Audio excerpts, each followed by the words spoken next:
Bienvenue dans Prophète de ton cœur. C'est la nouvelle rubrique du podcast Coran de ton cœur qui met à l'honneur l'homme qui, durant toute sa noble vie, nous a montré comment vivre le Coran dans tous les pans de notre vie. Chaque lundi, au travers d'épisodes courts et concis, tu découvriras ou redécouvriras les beautés du Coran comme elles ont été mises en application dans la vie du meilleur homme qu'ait connu le monde, notre Muhammad sallallahu alayhi wa sallam. De quoi bien débuter ta semaine, comme s'il était avec toi, sallallahu alayhi wa sallam. Muhammad, khayru khalqillah, sallu ala rasulillah, habib al-Mustafa. Assalamu alaikum. Aujourd'hui, j'ai envie de parler d'un hadith. Bref, c'est un hadith bref, c'est parmi vraiment les plus courts, mais très lourd de sens. Et ce hadith, c'est « Les femmes sont les sœurs des hommes ». Tout simplement, ça tient en une phrase. Il y a un verbe. Le prophète sallallahu alayhi wa sallam a dit « Les femmes sont les sœurs des hommes ». Ce hadith est rapporté par Ahmed, Abu Daoud et authentifié par Cheikh Albani, rahimahullah. Ce hadith, il est éloquent, il est simple, il renferme des enseignements à foison et notamment sur la place des femmes dans la communauté, notre communauté islamique, et sur la relation saine que les hommes doivent entretenir avec les femmes. Et ici, je pense que l'essence du message, c'est qu'il y a une égalité humaine, il y a une égalité spirituelle entre les hommes et les femmes. Il n'y a qu'à regarder la métaphore. C'est une métaphore et c'est en vrai à apprendre au sens propre et au sens figuré. Dans une fratrie, telle que humainement on l'entend et pas comme l'être humain l'a dicté aujourd'hui, il n'y a pas de supériorité à une sœur ou un frère dans une fratrie. Les deux sont sortis du même utérus. Les deux sont sortis de leur papa et de leur maman. Les deux ont été allaités ou nourris ou biberons, peu importe. Les deux ont grandi. Les deux ont le même nombre de mois, le même nombre de semaines, le même nombre de jours, les mêmes 24 heures dans une journée. C'est pareil. Quand on regarde les rendez-vous médicaux, c'est les mêmes choses. Le calendrier vaccinal, c'est pareil. Les traitements à prendre, c'est kiff-kiff. Si on a une grippe, un rhume, peu importe, il n'y a pas un traitement sœur dans la fratrie et frère dans la fratrie. C'est pareil. Le seul moment où ça va changer, c'est sur les traitements gynécologiques quand c'est une femme et autres quand c'est les hommes. À part ça, humainement, il n'y a pas de différence. De la même façon, en islam, il n'y a pas de différence. Une femme et un homme ont les mêmes 5 piliers. Une femme et un homme vont tous mourir. Une femme et un homme vont être jugés, yawm al-qiyamah. Une femme et un homme peuvent rentrer au paradis ou l'inverse en enfer. Une femme et un homme sont enterrés. Une femme et un homme seront ressuscités. Une femme et un homme ont le même sang quand on coupe les veines. Il n'y a pas de couleur de sang différent. Donc ici, ce qu'il faut entendre, pour une fois, on le dit, égalité. L'égalité. Il y a une égalité des êtres humains devant Allah subhanahu wa ta'ala. Et donc le choix du mot sœur dans ce hadith, il n'est pas anodin. Parce qu'une sœur, c'est pas une ennemie, ce n'est pas une subordonnée, c'est ni l'un ni l'autre. Elle est une proche, elle est une alliée, elle est une personne avec qui on partage des responsabilités, avec qui on partage un lien, avec qui on partage cette connexion.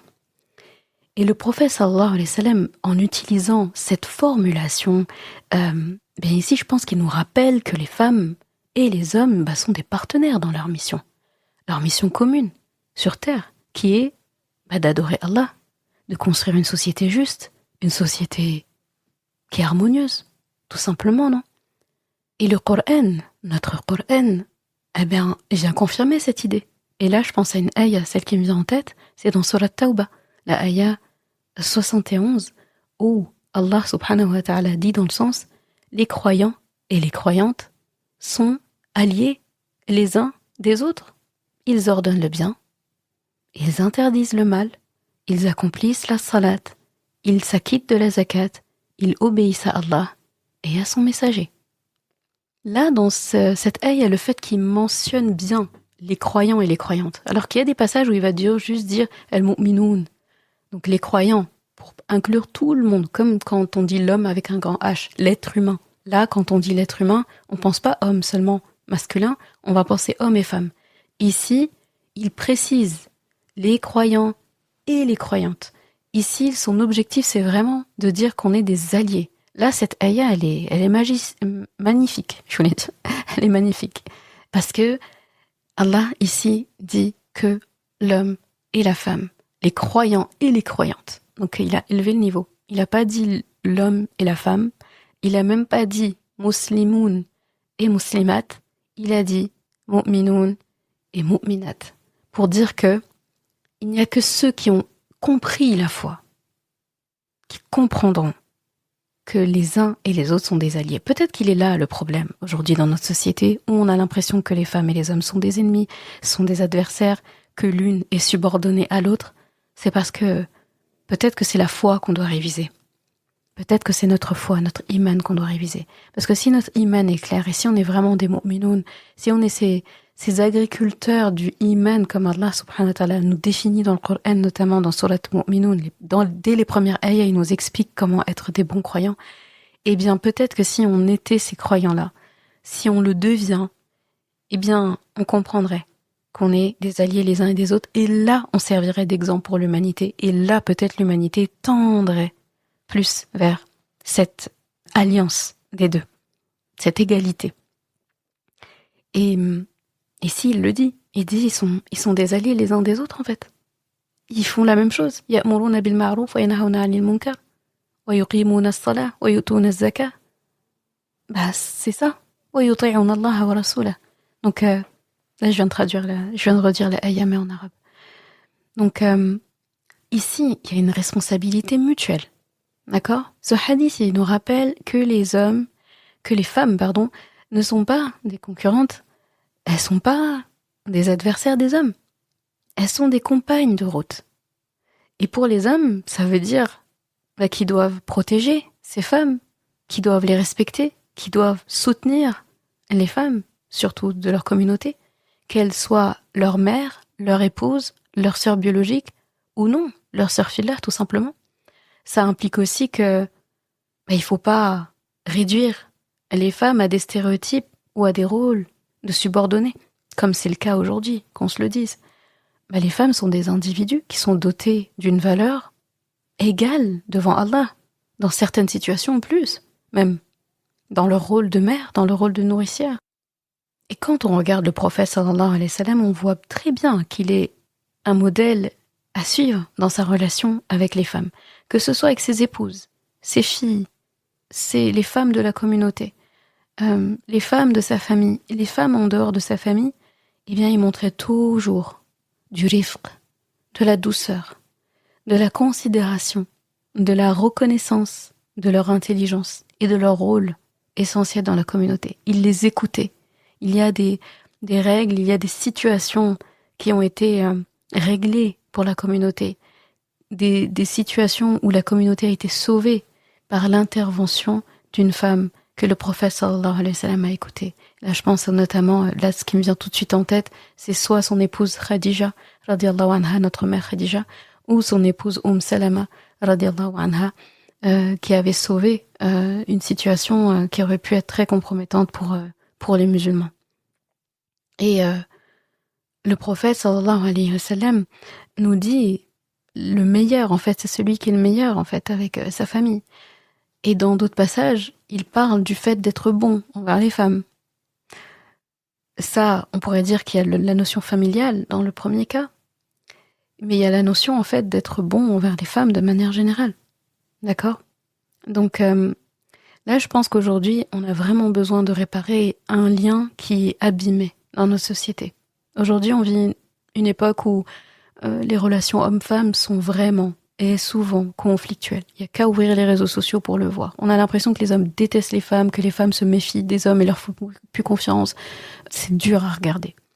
Et les statistiques montrent aussi cette montée de la misogynie et le désespoir qui est grandissant du côté des femmes par rapport à la fraternité des hommes.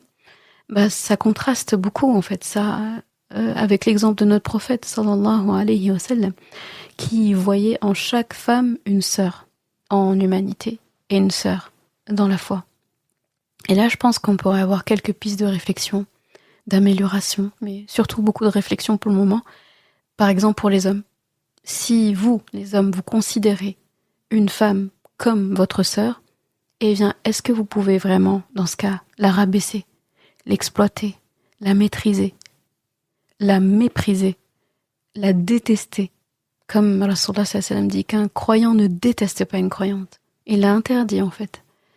Le rôle d'un frère, est-ce que ce n'est pas justement d'être un protecteur, un conseiller, et non un oppresseur? C'est pas pour rien que le prophète sallallahu alayhi wa sallam ici a parlé de frère, parce qu'il sait qu'un frère ne fera pas certaines choses avec sa sœur, abuser d'elle, se moquer d'elle, l'humilier en public. Il y a des gens, on les verra faire toutes les bêtises possibles et toutes les crasses possibles à des femmes. Mais quand il s'agit de défendre l'honneur de leur sœur, quand on touche à leur sœur, ah là, ils peuvent brûler un quartier. C'est pour cette sacralité vis-à-vis d'une sœur que le prophète sallallahu alayhi wa sallam nous a demandé d'appliquer le même traitement avec toute femme. Et pour les femmes, ce hadith, il nous rappelle aussi, à nous les femmes, que notre valeur, elle est inestimable, parce qu'il nous met au rang de sœur. Qu'est-ce qui a plus de préciosité qu'une sœur? Regarde ce que j'ai dit juste avant par rapport à cet homme qui peut tout casser pour défendre sa sœur qui a été déshonorée, ou juste qu'on l'a embêtée. Eh ben, c'est de cette préciosité-là qu'il est question. Donc on a une valeur inestimable. Derrière le mot sœur, c'est pas rien. Les femmes ne doivent pas chercher leur validation dans les comportements ou dans des relations qui ne reflètent pas l'honneur qu'Allah subhanahu wa ta'ala leur a accordé. Là où l'honneur qu'Allah t'a accordé n'est pas respecté, eh bien, tu cherches pas à te valider, tu cherches pas de consentement là-bas, tu te réfères pas à ça. Tu es une sœur. De manière générale, tu es une sœur. Et c'est énorme. Là, je pense tout de suite à la sœur de Moussa alayhi salam, je sais pas pourquoi. Sa grande sœur qui est mentionnée dans le Coran. Tellement fort, elle est mentionnée dans le Coran. Donc, si on veut transposer ce hadith à notre vie actuelle, eh bien, il faudrait imaginer si chaque homme voyait chaque femme comme une sœur qu'il doit honorer. Il faut vraiment imaginer si chaque femme aussi voyait en chaque homme un frère qu'elle peut prendre comme protecteur, comme conseiller, qu'elle peut respecter. Ce hadith, il nous montre vraiment la fraternité universelle telle qu'elle devrait l'être, où chacun se soutient dans le respect, dans la rahma, indépendamment du genre masculin ou féminin et des statuts sociaux tout simplement. Et l'exemple pratique qu'on peut appliquer ici, c'est quand on interagit avec une personne du genre opposé. Donc si je suis une femme envers un homme, si je suis un homme envers une femme, eh bien posons-nous la question. Est-ce que je la traite comme je voudrais que ma propre sœur ou mon propre frère soit traité? Là, ça y est quoi. C'est une question vraiment très importante. Et en fait, ici, pour finir, l'objectif, on est d'accord que c'est retrouver cette fraternité perdue. Il faut retrouver ce lien perdu. Il faut se battre pour ça comme quelqu'un qui chercherait à retrouver désespérément, ou plutôt avec beaucoup d'espoir, un frère ou une sœur de même mère, ou de même mère et même père, dont il connaît l'existence mais qui ne sait pas où cette personne se trouve. Eh bien, il lésinerait en rien pour retrouver cette personne. Eh bien, nous, on doit retrouver cette fraternité. On doit la retrouver, cette fraternité perdue. Parce que, visiblement, Rasulullah sallallahu alayhi wa sallam nous a demandé quelque chose. Nous a dit qu'on était, pour les femmes, qu'on était les sœurs des hommes. Et il a mis l'accent sur les femmes. Ici, il aurait pu dire les frères, les hommes sont les frères des femmes. Mais le fait de l'avoir dit dans ce sens-là, c'est pas rien. Et le prophète sallallahu alayhi wa sallam nous a donné dans ce hadith un rappel qui est un fondement en fait. Les femmes sont les sœurs des hommes. Ce message, il est ancien, hein, il date, il l'a dit il y a longtemps, mais il reste intemporel. Il doit être intemporel. Il nous invite à repenser nos relations hommes-femmes pour que elles reflètent seulement l'esprit de fraternité, surtout islamique, que notre prophète sallallahu alayhi wa sallam a incarné si bien. Et il faut jamais oublier que nos interactions, qu'elles soient familiales, qu'elles soient amicales, professionnelles, elles seront jugées par Allah subhanahu wa ta'ala toujours en fait. Elles seront jugées en fait par Allah subhanahu wa ta'ala. Et ça, ce hadith, ça doit être une motivation pour penser à ça et pour travailler, cultiver, nourrir des relations où il y a ce respect, cette dignité et cette égalité dans le sens où on va tous être jugés devant Allah subhanahu wa ta'ala. Et là, j'ai des doigts pour terminer, c'est qu'Allah nous aide à être des sœurs et des frères exemplaires, à rétablir des liens de confiance entre les hommes, entre les femmes, à honorer les enseignements de notre cher Mohammed sallallahu alayhi wa sallam, et qu'Allah nous guide dans Sirat al-Mustaqim, le droit chemin, et nous permette de vivre selon les valeurs, les multiples valeurs qu'il y a dans ce hadith. Amin ya Rabbal Alamin. وَمَا